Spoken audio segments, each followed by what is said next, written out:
አሮጌ ቤትን ያለምንም ወጪ በአዲስና ዘመናዊ አፓርታማ መቀየር ይቻላል? ይህን አስገራሚ ማብራሪያ አብረን እንመልከት። በመጀመሪያ ፒኑይ ቢኑይ ማለት ምን ማለት ነው?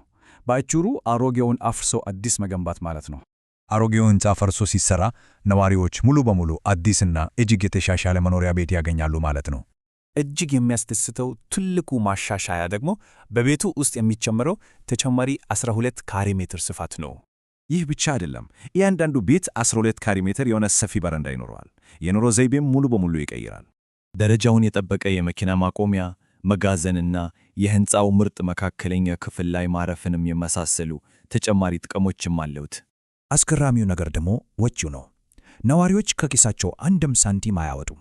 ወጪው ዜሮ ነው። በሕጉ አንቀጽ 19 መሠረት ባለቤቶች ምንም አይነት ግብርም ሆነ ክፍያ አይጠየቁም።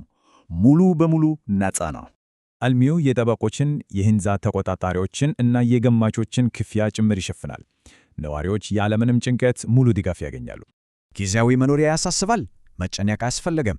በግንባታው ወቅት የቤት ኪራይ፣ የዕቃ ማጓጓዣና የመግቢያ ወጪ ሙሉ በሙሉ ይሸፈናል።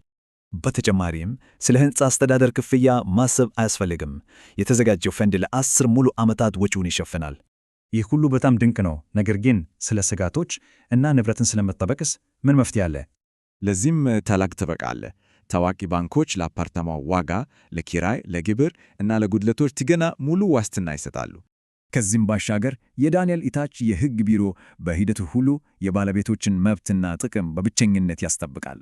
በዜሮ ወጪ፣ በግዙፍ ማሻሻያዎችና በሙሉ የባንክ ጥበቃ ይህን የመሰለ ድንቅ ሕይወትን የሚቀይር ዕድል ማን ያልፋል?